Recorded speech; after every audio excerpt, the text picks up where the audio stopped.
उद्धव ठाकरे आज छत्रपती संभाजीनगरमध्ये येणार आहेत। शेतकऱ्यांसाठी ठाकरेंच्या शिवसेनेचा हंबरडा मोर्चा काढण्यात येणार आहे। उद्धव ठाकरे मोर्चाचं नेतृत्व करणार आहेत। आज छत्रपती संभाजीनगरमध्ये मोर्चा होणार।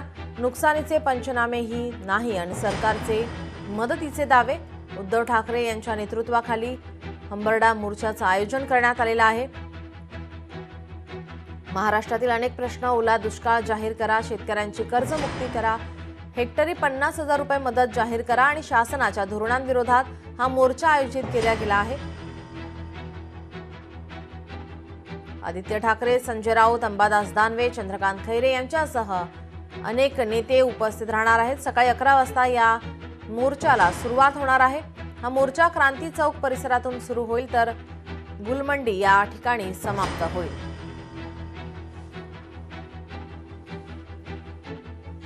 उद्धव ठाकरे आज या ठिकाणी संभाजीनगरमध्ये येणार आहेत। हंबरडा मोर्चाचं आयोजन करण्यात आलेलं आहे। उद्धव ठाकरे यांच्या नेतृत्वाखाली या मोर्चाचं आयोजन सकाळी 11 वाजता या मोर्चाला सुरुवात होणार। उद्धव ठाकरे यांच्या सोबत आदित्य ठाकरे, संजय राऊत, अंबादास दानवे, चंद्रकांत खैरे यांच्यासह अनेक नेते हे उपस्थित राहणार आहेत। या मोर्चाद्वारे मोठ्या घोषणा, शक्ती प्रदर्शनाची शक्यता व्यक्त केली जाते। त्यामुळे आजच्या या मोर्चाकडे सर्वांचं लक्ष असेल। शेतकऱ्यांच्या मदतीसाठी या ठिकाणी ठाकरेंच्या शिवसेनेचा या ठिकाणी हंबरडा मोर्चा हा आयोजित करण्यात आलेला आहे। उद्धव ठाकरे यांच्या नेतृत्वाखाली हा मोर्चा निघणार आहे। महाराष्ट्रात या ठिकाणी ओला दुष्काळ जाहीर करा, शेतकऱ्यांची कर्जमुक्ती करा, हेक्टरी 50,000 रुपये मदत जाहीर करा आणि शासनाच्या धोरणांविरोधात हा मोर्चा आयोजित करण्यात आलेला आहे। अतिवृष्टीमुळे शेतकऱ्यांचं प्रचंड नुकसान झालेलं आहे। शेतकऱ्यांना मदत मिळावी यासाठी हा मोर्चा शासनाकडून देण्यात आलेल्या मदतीवर या ठिकाणी मदतीविरोधामध्ये हा मोर्चा निघणार आहे। जी मदत राज्य सरकारकडून करण्यात आलेली आहे शेतकऱ्यांना ती तुटपुंजी आहे आणि त्याच्याच विरोधात या ठिकाणी हा मोर्चा निघेल। आपले प्रतिनिधी सचिन बडे आपल्यासोबत जोडलेले आहेत। सचिन, उद्धव ठाकरे आज छत्रपती संभाजीनगरमध्ये येणार आहेत। हंबरडा मोर्चाचं आयोजन करण्यात आलंय, काय अधिकची माहिती? नीलम, मराठवाड्यामध्ये प्रचंड पाऊस पडलेला होता, त्यामुळे शेतकऱ्यांचं मोठं नुकसान झालेलं आहे आणि सरकारनं जी काही मदत दिलेली आहे ती अतिशय तुटपुंजी आहे।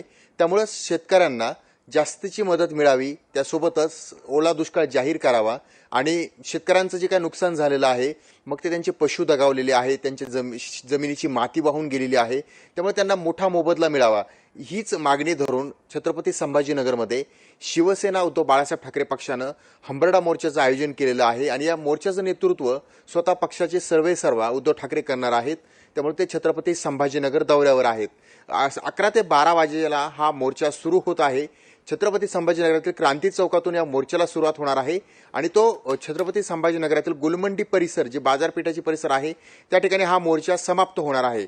मात्र या ठिकाणी कुणालाही भाषण न करू देता शेतकऱ्यांची भाषणं होतील आणि त्यानंतर उद्धव ठाकरे हे स्वतः भाषण करणार आहेत आणि सरकारला कोंडीत पकडण्याचा प्रयत्न, धारेवर धरण्याचा प्रयत्न केला जाणार आहे।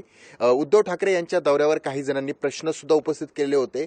प्रश्न असे उपस्थित केलेले होते की बिस्किटचा एकही पुडा घेऊन न येणारा नेता हा आता छत्रपती संभाजीनगर दौऱ्यामध्ये हंबरडा मोर्चासाठी येत आहे, असं स्वतः या ठिकाणी एकनाथ शिंदे आणि त्यासोबतच संजय शिरसाट जे उपमुख्यमंत्री आहेत आणि मंत्री आहेत हे दोघांनी देखील बोलून दाखवलंय। तर दुसरीकडे आज हा त्यांचा हंबरडा मोर्चा असणार आहे।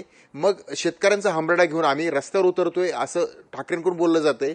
तर दुसरीकडे ज्यावेळेस तुम्ही मुख्यमंत्री होते तेव्हा मदत का केली नव्हती शेतकऱ्यांना, असा प्रश्न देखील उपस्थित केला जातोय।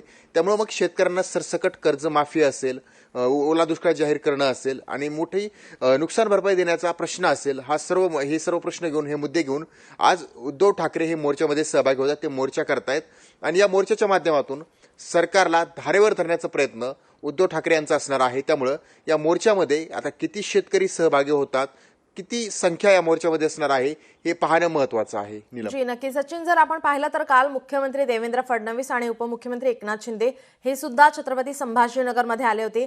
आगामी निवडणुकीच्या पार्श्वभूमीवर आपण जर पाहिलं तर बैठकांचं सत्र हे पाहायला मिळतंय. कुठेतरी आता आपण पाहतोय की हा मोर्चा निघणार आहे. या मोर्चाच्या माध्यमातून घोषणाबाजी केली जाऊ शकते, शक्ती प्रदर्शन या मोर्चाच्या माध्यमातून केलं जाऊ शकतं.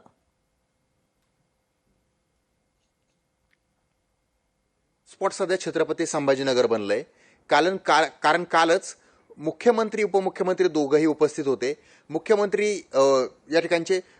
जेव्हा या ठिकाणी आलेले होते छत्रपती संभाजीनगरमध्ये, तर देवेंद्र फडणवीस यांनी भाजपच्या पदाधिकाऱ्यांची बैठक बोलवली होती. यामध्ये भाजपचे नेते सुद्धा आलेले होते. ही बैठक आगामी निवडणुकीच्या पार्श्वभूमीवर झाली. अतिशय गुप्त पद्धतीने ही बैठक झालेली होती. माध्यमांना सुद्धा त्या ठिकाणी प्रवेश नव्हता. आणि त्यानंतर उपमुख्यमंत्री एकनाथ शिंदे यांच्या उपस्थितीमध्ये आगामी निवडणुकीच्या पार्श्वभूमीवर गटप्रमुखांची बैठक या ठिकाणी झाली. या बैठकीमध्ये गटप्रमुखांना बोलवण्यात आलेलं होतं आणि आगामी निवडणुकीच्या पार्श्वभूमीवर कानमंत्र देण्यात आला. म्हणजे ही आगामी निवडणुकीची तयारी आहे. तर दुसरीकडे आज उद्धव ठाकरे हे स्वतः या मोर्चामध्ये सहभागी होत आहेत. आगामी निवडणुकीच्या पार्श्वभूमीवर का होईना ह्या मोर्चा जो आहे तो काढला जातोय असं विरोधकांनी बोलून दाखवलंय. आणि त्यासोबत एक महत्त्वाचा मुद्दा हा उपस्थित केला जातोय, शेतकऱ्यांचं नुकसान झाल्या कारणानं मी हा मोर्चा काढतोय, मी राजकारण करत नाही असं स्वतः उद्धव ठाकरेंच्या पक्षांकडून किंवा उद्धव ठाकरे यांनी देखील बोलून दाखवलेलं आहे. त्यामुळं हा जो मोर्चा आहे हा मोर्चा तेवढाच महत्त्वाचा आहे, कारण आगामी निवडणुकीच्या पार्श्वभूमीवर दोन पक्ष या ठिकाणी बैठका घेतात आणि त्याच्यानंतर दुसऱ्या दिवशी उद्धव ठाकरे देखील आज छत्रपती संभाजीनगरच्या दौऱ्यावर येत आहेत. त्यामुळे हा दौरा तेवढाच महत्त्वाचा आहे. आगामी निवडणूक डोळ्यासमोर ठेवल्याच्या नंतर हे तीनही पक्ष आणि तीनही पक्षाचे प्रमुख नेते छत्रपती संभाजीनगरमध्ये येत आहेत. 24 तास झालेले नाहीयेत, तर 24 तासाच्या आतमध्ये हे तीनही नेते छत्रपती संभाजीनगरमध्ये पाहायला मिळत आहेत. कारण कालच्या मेळाव्यानंतर बैठकीनंतर आज उद्धव ठाकरे असणार आहेत आणि आगामी निवडणूक जाहीर झाल्याच्या नंतर राजकीय पक्षांच्या हालचालींना देखील वेग आलेला आहे. नीलम, जी धन्यवाद सचिन, आपण दिलेल्या सविस्तर माहितीसाठी. लोकशाही मराठी ऐका, पहा, जागरूक रहा.